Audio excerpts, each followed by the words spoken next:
This is 800 Richmond. Myself and my mom came to Canada in 1988, May 1988. This is where we lived. It was a bachelor that my dad lived in. We weren't here for long, with just a few months. And I remember one of the first memories that I had of this place is just the first day we came here. My dad took me to the corner store just around across the street on Queen Street there to get ice cream. That was pretty cool. That was neat for me. And also he had a couple of friends. This European couple named Barney and Susan. They had an antique store on Queen Street just right around the corner. And since I came in May, I had a lot of time on my hand before school started in September. So I got to go in the antique store and just explore, and that's like a wonderland within itself for me. You know, usually I was looking for toys, but I found other neat stuff to kind of play with. And also they had bicycles, so they had different bicycles in the place, so I got to ride bicycles all around the neighborhood and different type of bicycles. It was really cool. They're a nice couple. But yeah, we weren't here for long. This is pretty cool. It didn't look like this. It's all gated up now, but it was more open, and most of my neighbors were like Portuguese people, you know. So I really enjoyed it here. Yeah. Our next domain was right here, 25 Tyndall Avenue. This was a one-bedroom situation. I slept on the couch. And my parents rented this spot from some folks who owned a donut store right there on King Street. And I remember being so skinny while we lived here, because when we migrated here from Nigeria, I was really ill. Like I was ill before we left Nigeria, so I was really skinny. And my parents would often give me money to get milkshake from McDonald's, which is down the street, strawberry milkshake, to fatten me up. Also, the Indy cars, the Indy race, was held just around the corner on the CNE grounds. So I remember hearing the engines from the race. That was pretty cool as a child. And also, one thing that started here was the beatings I'd get from my dad. And I remember one particular incident. I guess I didn't do my homework, and I had a white T-shirt on, and by the time my dad started beating me, it was all red, you know. But I mean, we weren't here for long, but it was a pleasant place, you know, to live, I guess. Better than the building. My mom hated buildings. That's part of the reason why we left the building, you know. Yeah, this is St. Mary's, the first school I attended when my family, me and my mom migrated here. I remember some of the teachers that were here at the time. It's a couple, Mr. Zambri, Mrs. Rahowski, which is a real cool lady. She actually suggested to my parents that I join Air Cadets to gain some more discipline, you know. So went to Air Cadets, which is by Moss Park right there, 818 Squadron. Yeah, that was really fun. Got to go to the States when I was in Air Cadets. Got to go skiing in Quebec. Going to the Pentagon was really cool. Checking that out in Washington. That was really cool. That was because of her, you know. And Mrs. Rowski, on a side note, to tell you the truth, when I got incarcerated, I actually wrote her, and she wrote me back. So it was really cool what she typed it back, because she said in her letter that she had arthritis. That's why she wasn't able to write it back to me, but she typed it back to me. So that was really cool getting that letter from her, because I was really at a low point, and hearing from her was really good. I became friends with a couple of the children in this neighborhood. One in the neighborhood was Bishop Tutu, which is down the street. A couple of the homes, and some of them are still my friends till this day. And for lunchtime, we'd often go to the pizza store, which was a Queen of Bathurst there. I think it's a pizza now, but before it used to just be a mom and pop shop. And there's the arcade in there. Used to play Afterburners and Golden Axe, those type of games. You know, fries and gravy was big. That was our lunch back then.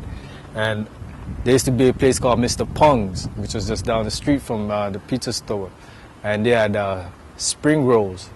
And the spring rolls were some big spring rolls. I remember going get that for lunch. Yeah, but for the most part, just getting familiar with my new surrounding. The transition from Nigeria to Canada was that first year was pretty interesting. On a side note, when I was supposed to start grade 5 here, but they put me a grade back, so I started grade 4, which was kind of suspicious within the system because it make no sense. Like, I mean, I know I'm not, you know what I mean? I'm not a stupid person, so I couldn't understand why they even put me a grade back. So that was something interesting within the system that made me think as I got older why they put me a grade back. You know, it was really weird. So I was like usually the oldest in my class as time went on. But it all started from St. Mary's, and I'll never forget this school. You know, peace to everybody that went to this school. We lived at Paved around the 1990s. My brother Victor was actually born here, but I still had to deal with the physical abuse from my dad. And one occasion, while he was beaten, the neighbors called the cops, and he was actually arrested, you know? And I had to go live at a group home for like 3 months. I was put in children's AIDS care. And then after 3 months, I had to move back. And I actually cried because I didn't want to move back, you know? It's a horrible situation to be in, but it is what it is. So I had to switch schools by the time we moved here. This is a 3-bedroom. And my sister Veronica was born here. Shortly after her birth, my mom became ill. I had to take on more of a role with my siblings. My dad and I rarely spoke, but we managed to coexist. But my mom's condition worsened, and it took a toll on the union. So, but for the most part, living here was way different than where I was when I first moved here, you know?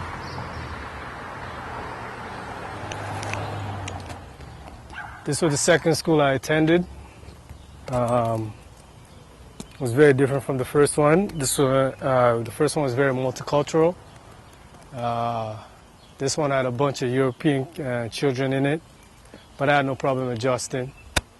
Some of the new friends I made would go bike riding through the nature trail. Got into sports, playing volleyball, basketball, track and field. I was a sprinter. And even this little game called Burpee, we played in the playground. You can see those boxes with the strike zone.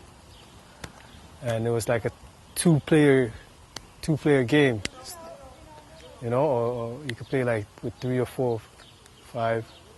It's a form of baseball, you know. That was really cool. Some of my teachers was Mr. Albert, Mr. Lee,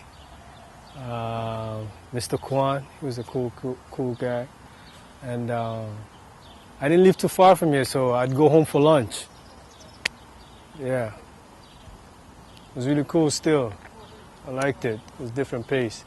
Stayed here till I went to high school, which was down the street. Yeah, by the time we moved to this address here, my parents' union had ran its course, and my mom's illness had affected every area of the family. I had to watch them more, babysat more, and cook for them.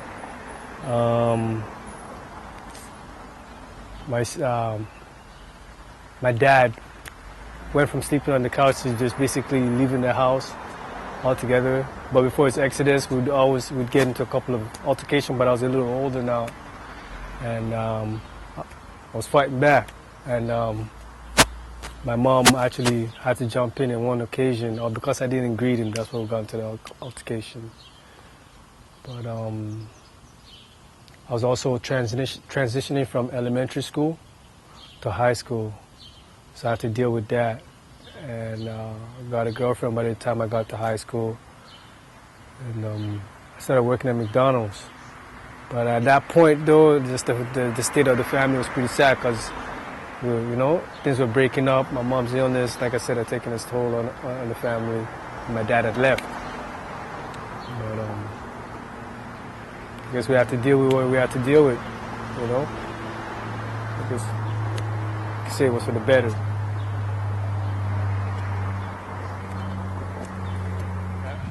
I swear by the time I got to high school near McNeil, which was an all-boys school,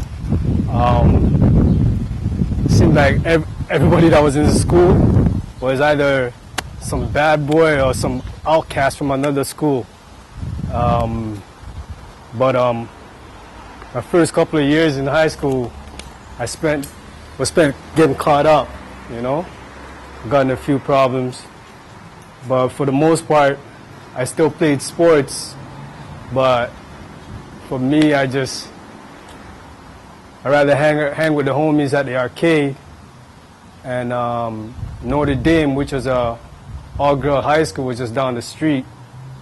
So we'd often go there, look about some girls. And once I got myself a girlfriend, my first girlfriend was from Notre Dame, went to Notre Dame. I was mint, It was just go check my girl, that was the flex, and go hang with the boys after school, And one of the few hangout spots we'd go to was the stations, whether it be Victoria Park Station, Warden Station, Kennedy. And for the most part, some of us, a few of us got into joyriding in stolen cars. I remember one particular story. I was driving a stolen car during lunchtime, and we were coming back from wherever we went. Usually we would go to other schools, during that time. I was coming back, and car was packed with the boys, and I was driving, that's how I actually learned how to drive in a stolen car. We were coming back, and I was parking up right by the parking lot by the school, and somebody, I guess, thought it was funny and dared me to drive onto the school track, which was right next to the parking lot. And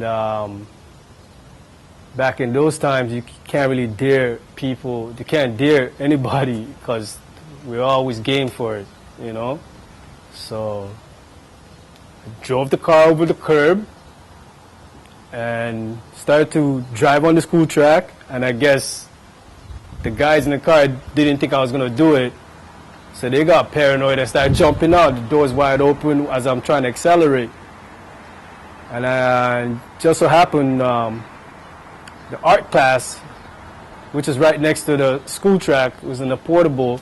Everybody's at the window, looking out the window, including the art teacher, Mr. Utet.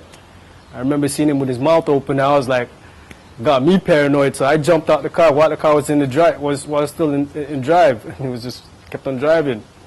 Jumped out. Yeah. I got arrested for that shenanigan, Ironically, the same leadership that I lacked at home was the same thing that helped me in my latter years in high school. Ironically, I graduated being a role model of the school, and I even won a humanitarian award. I didn't even plan, if you look at my graduating class, I didn't even take a picture with them because I wasn't really about that. I wasn't really involved in school like that to be taking pictures. So even graduation, I didn't plan on going to graduation, and it's because of the award that I went to graduation. I didn't even know I was going to win the award. was the vice principal that insisted that I went to graduation, and I was like, you know what, I don't want to go. And he insisted, he's like, I'll get you a tux. And so I was like, yeah, cool, you want to get me a tux? Matter of fact, get my homie a tux too, so my homie could go with me. So and lo and behold, that's how I found out that the reason why they wanted me to come to graduation is because I won this humanitarian award, which is really cool, you know. But the school always has a special place in my heart. Even after I came out, as soon as I came out, I came here and visit some of my old teachers. You know, Tony Turco, he's still here. You know, so it's all right, yo. Like I said, Neil was an experience. I enjoyed it still. You know, high school is always an experience. So I suggest you cherish it. If you're in high school, you're about to go to high school, it's an experience like no other. Cherish it. You know. Yeah.